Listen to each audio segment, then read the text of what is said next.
Hey guys, FLW Circuit Pro Ryan Salzman here.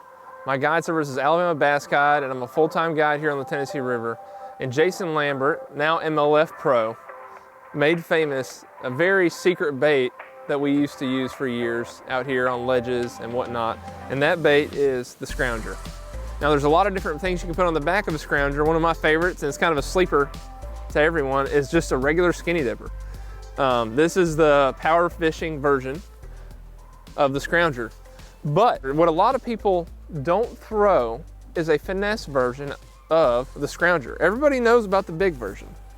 What I'm going to show you is a well-guarded secret of mine, but it's going to put a lot of fish in your boat, and I want you to go try it this winter. It is the baby Scrounger. This guy, if you like throwing swim baits and finesse baits, this needs to be in your arsenal. It is very subtle. It looks just like the small bait that we have this time of year, and they just don't see it. So you can throw it in the same places that you throw offshore, or you can throw them right down rocky banks and it comes down just like a square bill, and that head deflects and comes right through there. It will get you bites where other things won't, and it is definitely something you need to try this year. Now I'm going to show you how I throw this bait, my rod and reel setup, and everything you need to know about catching fish on a baby Scrounger. So on the big Scrounger, you know, that's a big power fishing setup there. And you're using a 7/6 medium heavy rod on that with 15 to 17 pound fluorocarbon. On this setup, this is very much a finesse technique. So I'm using a 7-foot medium spinning rod with a Lew's speed spin. It's a Mach 2, and I have 10-pound braid to 10-pound P-line tactical fluorocarbon leader. Now I only have like an 8-foot leader, and I don't think that really makes a difference. Now if you were up on like some northern lakes, I might try the FG knot and try getting 20 yards of line out there.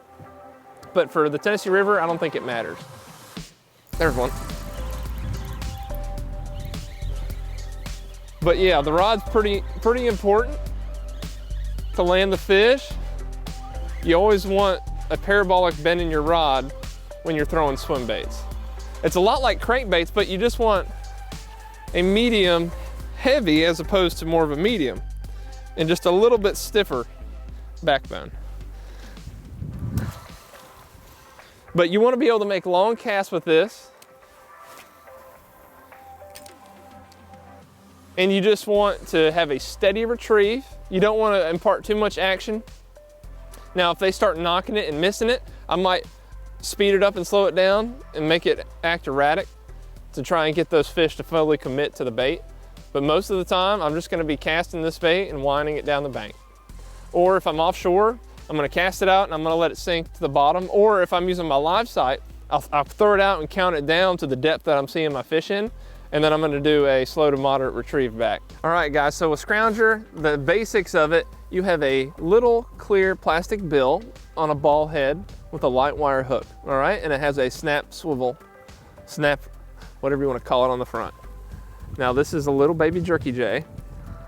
What I like to do, make sure go down straight the center of the cavity, all right? If you don't want it crooked or it's gonna run crooked.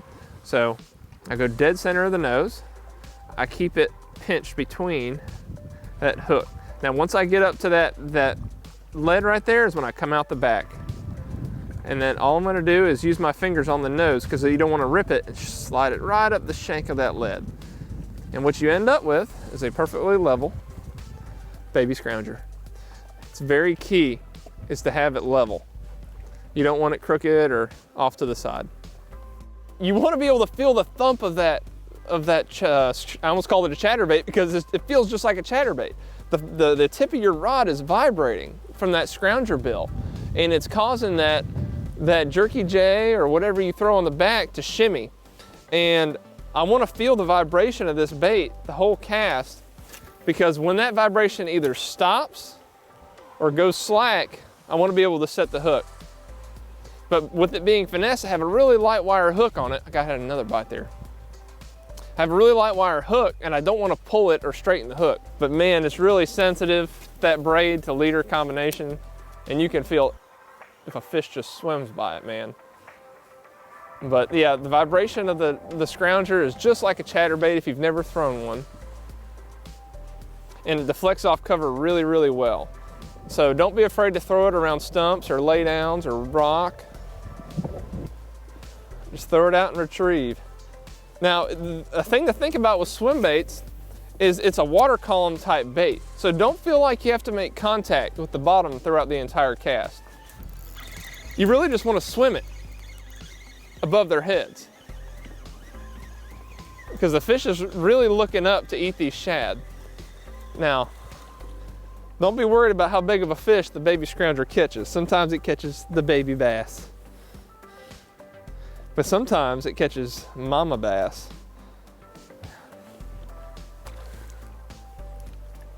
I want grandmama bass. Okay guys, when you're throwing swim baits in general, and for all intents and purposes, this is a swim bait to me. I'm reeling it through the water column. It's open exposed hook. And a big thing that you want to think about is your hook set and how you're setting the hook. Now this is a light wire hook, but it doesn't matter light wire or big wire. My hook set for swim baits are the same. I'm going to generally point straight at the bait I'm reeling, or just canted, and I'm holding my rod level to the water.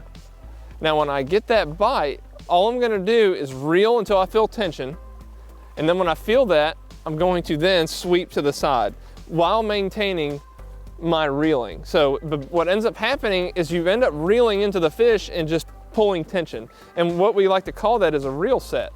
You're reeling to set the hook and just leaning to the left or right to bury that hook into the fish's mouth.